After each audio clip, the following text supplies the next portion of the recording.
What's up, Greg? Hey, Ash. We got some technical difficulties with Matt. Hold on a second. It's me in here twice. There we go. Much better. There you go. We're just waiting for Matt to get in. I just sent him the link.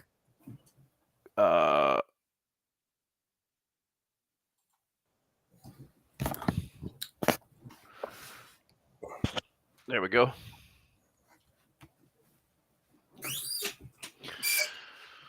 What's going on? Can you hear me okay, Greg? Yeah, you're fine. Make sure my audio is working in my headset here. Sometimes I do not get the audio down perfectly. Okay, it says my headset's working. Testing, is your mother home? There we go. So, are we live? We're live yet? Or are we waiting for Matt? We're live, unless you got something really good to say.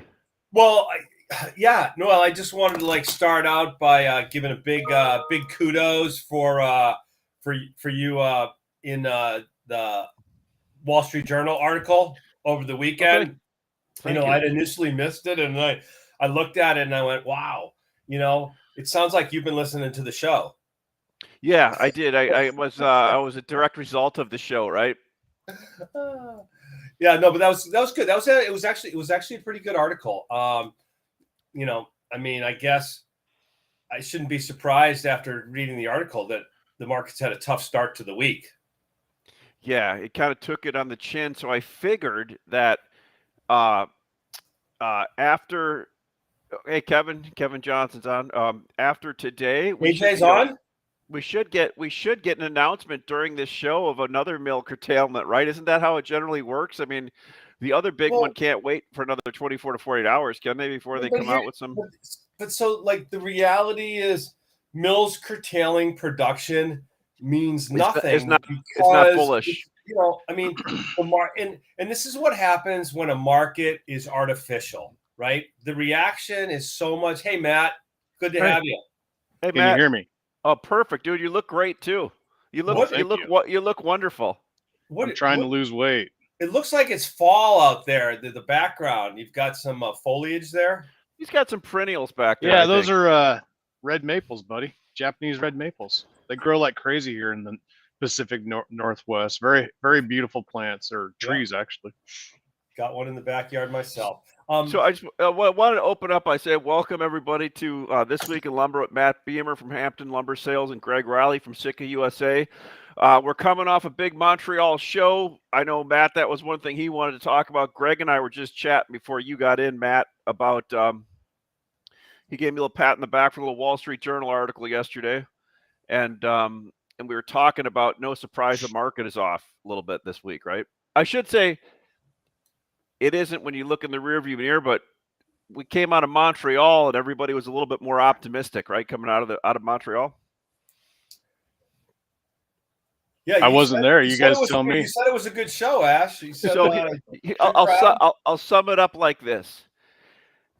I usually go to these shows in Montreal. Hey, Mark Ross, aloha. That's Mark's on the phone on the online. I will sum it up by saying he's up early too.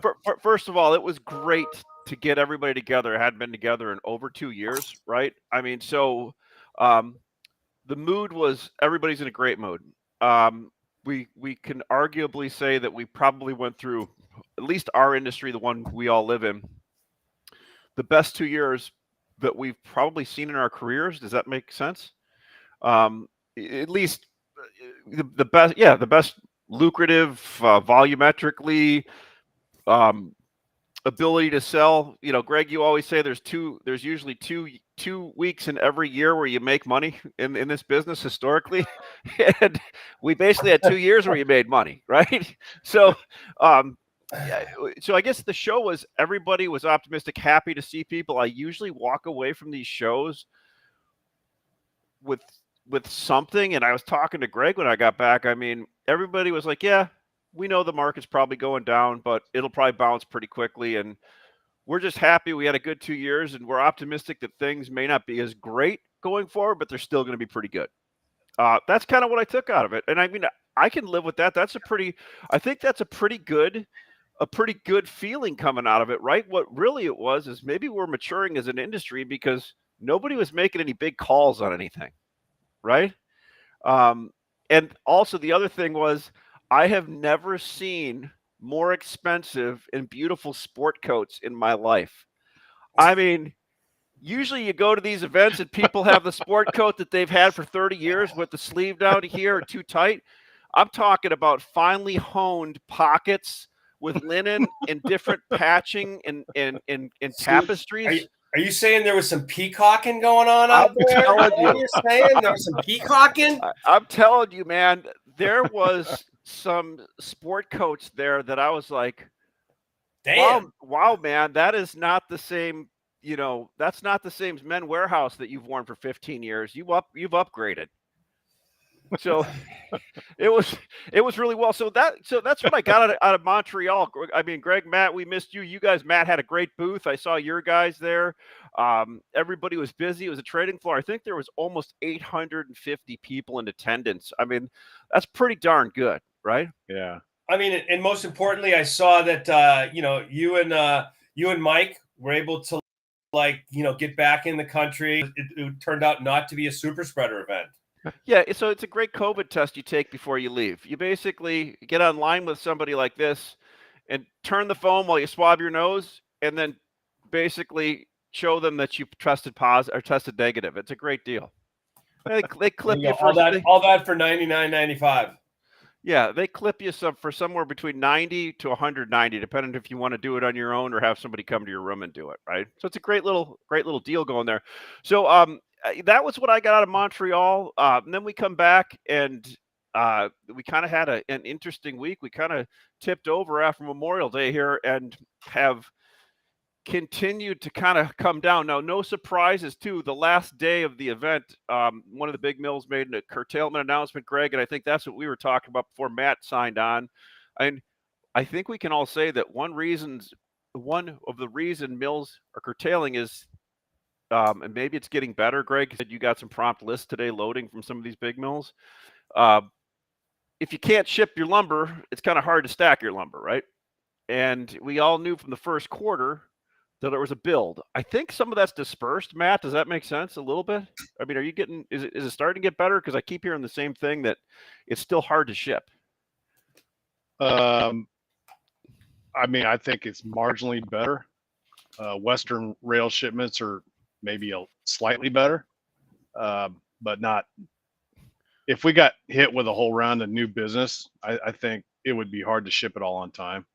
You know, the BN and the UP are just seemingly overwhelmed. I'm not even going to speak about the CN, but you know, in Oregon and Washington right now, people are doing everything they can to shuffle lumber from one place to another to get it loaded on a car. And it started out with the BN being the big problem, you know, for the first half this year, and now the UP is being affected also. It's basically, they just say the railroad's constant answer is they have a lack of labor and a lack of locomotives. And you know, but as we get into the year, you would expect that with inflation and a potential, most likely, I think, likely recession, generally across the United States would slow down all rail traffic, right? I mean, if everything costs more and people decide to start spending less, then less choo-choo trains need to move around this country, right? I mean, less trucks need to be moving around. So that'll free up some capacity, you know, just by shrinking the market size. Yeah, no doubt, Matt. I mean, I think that's one of the things you had. One thing I wanted to talk about too here is you had summer predictions. You know, I was walking through a couple of yards this weekend. I saw some more people on Twitter sending pictures. I don't think we have the inventory. I mean, the inventory at yards right now is nothing like it was 4 months ago, 5 months ago. Does that make sense? Mm-hmm. It's sitting at a point that's manageable, but I think people have run their inventory down to a point, and it's because, Matt, you actually told me this 2 weeks ago. I mean, you told me this on a Monday night. You're like, this is the first day it feels like since last September where the buyers finally kind of got in control. Does that make sense? Yeah. Yeah. I mean, you Yep. actually, that was the best summarization of a complete shift in mentality, right? So I think buyers are kind of, and eventually this will cause a buy, right? They're running a little bit leaner. They're ordering instead of 10, they order 5, right? Does that make sense? And they still have outflow and good outflow. So what do you think? What's your summer prediction here going forward? I mean, we've sold off substantially. We almost touched 600. Did we go below 600 on the CME today? I don't know. 606, 605, 606. 606. So is that now still still a discount to cash now, right, Greg? I'm guessing 604.50. Okay, so we've sold off. Pine was one of the first things to sell off. Everything is sold off. So at some point it stops selling off and you get some kind of bounce and people top off their inventory again. Does that make sense? Yeah, so last year when the market peaked in May, it sold off for 3 months until mid-August, and it fell 80%. We peaked in April. Yeah. And we're currently down about just shy of 60%. From not as high a number, obviously, but what's your feeling there? Where do we retrace to? Are we there? Are we there yet? The market does what causes the most people the most amount of pain and suffering. That's kind of one of those old adages, Ash. So I think about that. You're talking about inventory. Hey, there's not much inventory. You know how much too much inventory is when the market falls 60%? All of it? Any inventory, right? I mean, Yeah, it doesn't matter how much you have when the market's going up $100, $1,000 a week. You don't have enough. I need more. When the market falls like this, it doesn't matter how little you have. You have too much. There is too much inventory, and every stick of inventory that is not, at the mill, although there may be some at the mills too that hasn't shipped yet, is above replacement cost. So that's the stage in the market where the end users want to get down to pavement, which causes that situation where the market's really oversold. Are we there yet? No. I mean, you were in Montreal last week. Everybody was, we're going to bounce. So that means we're not going to bounce. Listen, if I just go on the technical analysis, I look at the futures market. Hey, between 600 and 575 is the long-term trend line between the 2020 and the 2021 lows. What number is that? What number is that again, Greg? 575. So okay. That's a place where if you want to take a shot at, being long the market, you buy somewhere between, let's just say 600 and 550. That's a place where you can take a shot at being long the market. And if you're wrong, the market's probably going to wash out to $450. So, you got, $100 to $150 of downside. How much upside do you have from buying the market at 575, 600? Are we going back to $1,000 or $1,200? Are we going back to $800 or $900? If you look at the backdrop of business, rising interest rates, increasing homes for sale supply, all of the other things that are going on. I mean, in the best case scenario, housing is going to moderate and back off a little bit. That's the best case scenario, which is a real positive because there's a lot of things that need to get caught up. My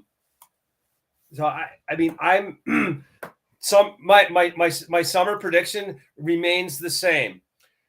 If you want to know when it's safe to get back in the water, go to the beach. You wait for futures to be a premium to the cash market, and then feel free to buy, whatever your comfort level is, 60, 90, 120 days worth of inventory. But until then, there's no reason not to run lean and mean.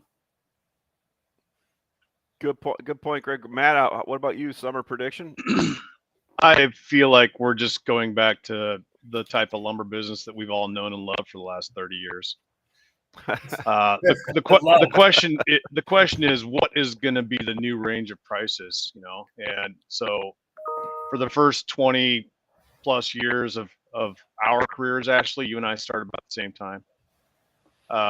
There was maybe $100 maybe $200 of variance in a year's time from low to high to low. Yeah. And we've had $1,000 variances here in the last 2 years. We've had more than that. So that's, I think, over. I don't see the $1,000 swings in pricing anymore. I think, what Greg talked about last year versus this year, what the peak in May last year and the peak in April this year, the industry learned something from last year because we didn't get as high this year, which means that the industry didn't collectively panic as much as they did last year, right? True. And I think this year there is less inventory to go around. I mean, I look at my inventory reports every day, and they're low, and they will remain low, right? I mean, last year in June, I had probably 2 or 3 times as much inventory as I have currently. And I know that as a company, we're carrying less inventory, and that number keeps dropping. So I don't think that the secondaries, the wholesale distribution, the ports, I don't think that the sitting inventory is going to be as big a problem during this summer as it was last summer.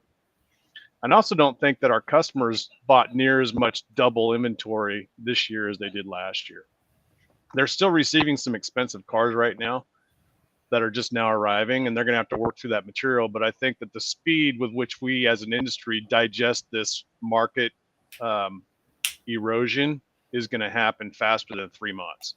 So my prediction is, we get to sometime in June here, later this month, we're going to see a much better and more active cash market. Futures is way oversold, has been for a while. Yeah. I wouldn't sell that with a 10-foot pole right now, even if I could pick up an extra $50 real quick. I mean, if I just sold the board yesterday morning, I could have made $70. Still, I don't think it's really that worth it. I mean, I don't want to sell a $600, $700 sell off. At this point, I'd rather just wait and be patient and see what happens to cash, and then futures will react also to cash. But I don't think the mills are going to slow down production. These prices are still good for them. They've got logs they need to process. Third quarter tends to be a high production quarter anyhow for sawmills. Matt, maybe you and Greg always talk about that, and you being in a mill, that's kind of a statistic everybody kind of forgets about. Third quarter is historically one of the biggest production quarters, right? No, it's not. Am I wrong? No, fourth quarter is number 1, second quarter is number 2, third quarter is number 3, first quarter is the lowest production quarter of the year. I always thought third quarter was the big one. No, because in the third quarter you have all of the summer shutdowns that you have, where in the second quarter is, weather's not a factor anywhere, really. I mean, there's lingering factors. And that's typically why that is. In fourth quarters, weather's never a factor anywhere for the most part. I mean, at least I stand corrected. Yeah, but I mean that's and that's fine. Easter. No, we're splitting hairs though. It's probably not that big a difference, Matt, between second and third. I mean, when we look at the summer, flop, right? We look at the summertime as what are the biggest kind of obstacles to production in our careers. It would be fire season and historical summer shutdowns due to vacation plans. I don't think either one of those is going to be any drastically different than last year. And we had a huge sell-off last year. We're in the middle of a pretty large sell-off right now. So that doesn't really matter, right? I mean, what matters is who's got the wood and where and when do they need it next. You're emptying out people's inventories as we speak. That means the mills are going to hold on to all the inventory here fairly soon. And eventually that inventory is going to transfer. It's going to go from the mill to the consumer. And Would you guys both say it would be accurate to say mills probably have one of their I mean, if you're looking at the supply chain right now, the large chunk of wood sitting at the mills right now. I think so. Yep. Yeah. So Tim Hansen was asking, are you hanging on to owned inventory, Matt, hoping for the bounce in mid or late June? No. I've been actively selling inventory I mean, like I said, I don't have a lot of inventory, but every little stick of inventory that I do have, I'm still trying to sell it because my average cost on some of this stuff is still like $1,200. I don't need that. Either I write it down to the market price or I just sell it and take my loss.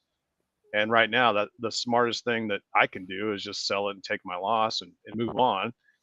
And then when I have zero or near zero inventory, now I can partake in some of this much more economically priced lumber that's available to me right now. But until I feel like there's a reason for me to do that, no, I want to sell inventory. That's even one truck inventory. If I just sell one truck today, I'll be happy that I sold the one truck. Yeah. Go ahead. Yeah.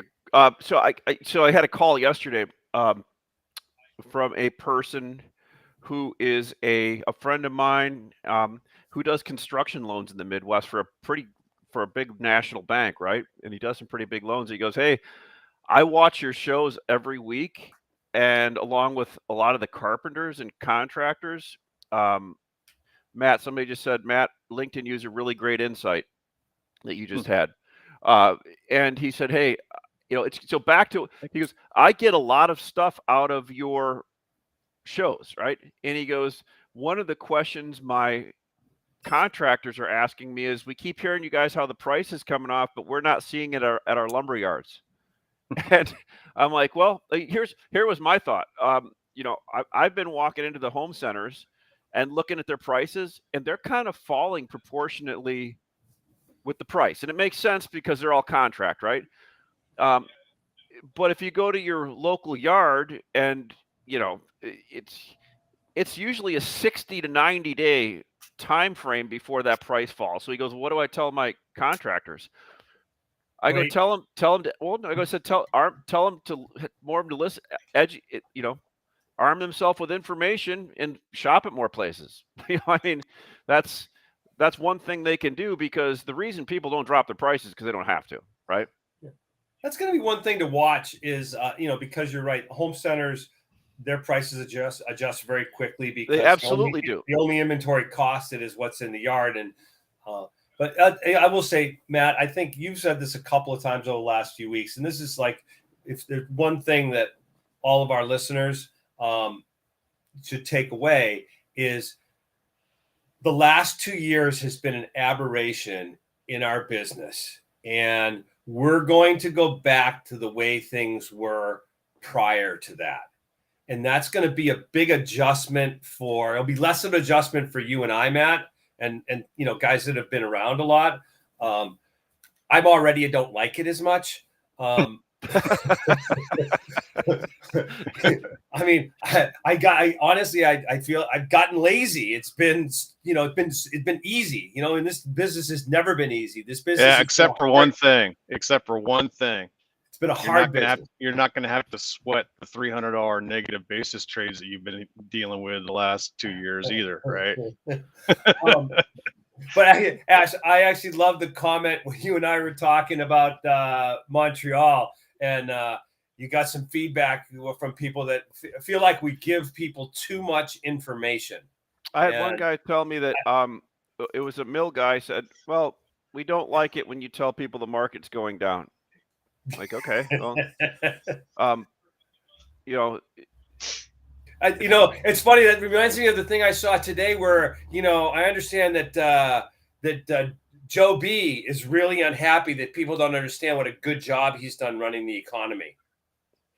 Well, I mean, Janet Yellen also said she underestimated inflation because she didn't understand the supply chain, right? Her exact quote was, I think I might be wrong. I mean, so even when she wanted to take responsibility for it or apologize, she didn't even take full responsibility. I think I might have been wrong. I mean, I Okay. get it why people say. Shane actually says, Soleil, it doesn't. This is in a response to talking about the prices not falling as fast. He said it doesn't raise at the lumber yards as fast as the market either. Um, I'd say what I noticed in the last 2 years. That's a good point, Shane. A lot of these yards and people that historically gave 90-day pricing basically pulled back to 30 days or 2 weeks. They actually retracted so they could raise prices faster in some cases, right? And I get it why they did it, right? Because we were moving so fast, you had to do that, and some of these contracts that they had before were so antiquated and fraught with gaming that it made sense to do it, right? Maybe we'll settle back more into a 90-day. So what I told this guy is ask his contractors to go to his yard and ask for, longer term pricing because Or make an offer, I mean, go back and say, Yeah. hey, I'm going to shop this around before, do you want one last chance to requote this before I shop it around to 5 other contractor yards? Well, but the other side is, and this is, in defense of the retail, the pro yards is, Yep. They've never had a problem getting lumber. It's just been a question of the price. But there's a lot of other products that there's products that are still on allocation. There's products that yards can't get as much of as the business that they want to support. So, I mean, if I'm a retail yard and I have $1,200 lumber, but I can provide these other products that are not market price. They're not commodities price. They're fixed firm price, but I have that available. Well, then it's a total package, and that's a good business decision on their part. They can go someplace else and and buy the commodity lumber lower, but will they be able to get the LVL, the Hardy? Will they be able to get their trusses in the timely manner that they want? Or like I said, or the white glove service, right? I mean, there's a big thing that retail lumber yards do, right? From Right. growing up in one. When you Right. get the call at 5:30 in the morning or 5:30 at night on a Saturday that you need 20 pieces of 2x4 that you forgot, you do that, right? I mean, you jump through hoops and you give the white glove service because you have to. So I'm not trying to besmirch any of those people because they perform a vital function, right? And then you get into the retail lumberyard provides a massive service to this country, and they have some expensive hidden costs that go into absolutely. Yep. that they've got to pay for their trackage on their railroad to get the choo-choo trains to come in. They've got to, that stuff's expensive, man. You try pouring a 300-yard track. It's going to cost you a couple million. They got to pave the yard. If it's a 10-acre yard, you're talking a few $1 million. I mean, they got to buy their own trucks, so they got to, they have a lot of embedded costs that allows them to perform those functions that you're talking about. No doubt. And by rights, they deserve a margin for that, right? And their business model is different than a wholesale distributors. It's different than a sawmills, and that's fine. And I don't begrudge them for that at all. They've got a lot of moving parts, a lot of stuff going on in a busy lumberyard right now besides lumber. So I want to touch on one thing real quick. I know the current market where we sit versus last week. What's the feeling out there when you call a mill now? Greg, you and I had a conversation this morning about you're starting to get calls from people that weren't calling you for 2 months ago, right? No, I mean, I'll say I've had full of people that didn't have lumber available to me when it was really tight in the first quarter of this year and portions of the time last year, and it's hard. It's hard for it's hard. I don't want to be the guy that says, oh, hey, you didn't do this for me then, so I'm not going to do anything for you now. For sure, right. But I will say that I have made a conscious effort, and I continue to, and I will continue to, the suppliers that kept me in business over the last 2 years. I want to support them heavily. Will Absolutely. will I take advantage of opportunities that present themselves? Yeah, absolutely. But I'm going to make a real effort to make sure that, this is a business of partnership. It's partnership with suppliers. It's a partnership with customers. And, I respect that, and I want to honor it. Sure. Yeah, no doubt. No doubt. Matt, what's your feeling? So I had one mill I was talking to today, and he, because there was a person countering him on the platform, and he referred to print, right? Like Hmm. nobody's looking at print right now. I mean, it's following it, but I'm not sure. So how are things trading relative to print right now on certain things across the United States? Print's irrelevant, right? I mean, it doesn't matter. And as far as well, I'm gonna go. Can you go back and rephrase that? I just got interrupted for a second by one of these guys over here next to me. Yeah, no. So I was talking to a mill today, and I told him what somebody was bidding on the platform for some volume, and he said, "Well, print is this," and he's off print. Like, Yeah. okay. I mean, that's I I don't want to say we're in a free fall, but I don't want to not say we're in a free fall right now because kind of the market's trying to find its level right now. And because we're kind of in a free fall. Well, we're in the process, really. I mean, an old veteran guy told me this a long time ago. When the board is a big premium or a big discount, eventually cash will go find it, right? And something will happen. Either cash will go find it, or that board will come to a level that's closer to cash. And what we're seeing the last month or two is the board presented itself with a large premium, 200, 300, or a large discount, excuse me, $200, $300 discount. And all of a sudden now here we are, it's June 1st, and we're accelerating that process of getting the cash price to match the futures price. So to me, that's just it was bound to happen, and it is happening now. It's irrelevant what print says. Print doesn't matter when the market's going up in big chunks, and print doesn't matter when the market's falling in big chunks. And that's the kind of market we're in at the moment. If I went a little further beyond that, I do expect it will stabilize here rather soon. I don't think we're going to have to suffer through a whole summer of up 300, down 300. I don't think that at all. I think we're just going to flatten out, and everybody's going to get used to $600 lumber again. Yep. Yeah, that's no doubt. Somebody asked here, where are log prices in relationship to the last few years? I think that's kind of a question that we had. It's a Russ Taylor question. Russ That's a Taylor Russ Taylor question. and I think Russ kind of told us a couple weeks ago when he was on. Obviously, it's a lagging price up in Canada, in Western Canada.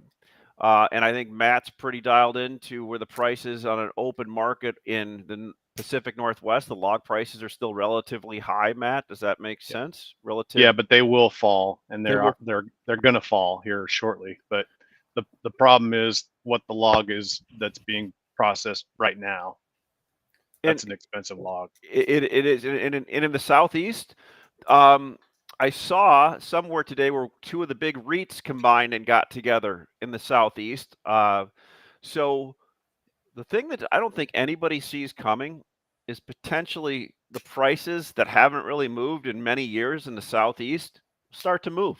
And I think that's the one thing that nobody sees coming, that I'm from the conversations I'm having with people, loggers who have been logging for years and have their costs rising and haven't been able to get as much. It's the same frustration that farmers have, right? I'm growing this pig for this much, but I only have 4 producers that I can ship it to cut it into pork chops, right? Right. So, you go down to the Southeast and you have vast amounts of timber. Most of it's still private. A lot of it that was incentive to plant in the 80s and 90s. And we're starting to see a little price escalation on logs in some of the areas where more mills are being greenfielded and opened. And I think we're probably going to see, and I should probably try to say this without doing my homework on it or my math on it, but I think you're kind of seeing the early signs of those cheap logs probably aren't going to be cheap forever, right? Not if Well, they I'll tell pull you, what the Koch my brothers did. my cousin owns a lot of timberland in South Carolina, and he's really happy to hear that. I'll pass that along to him. And go, you're not gonna have to sell for $35 a ton anymore. You remember when Koch bought GP? And they took it private.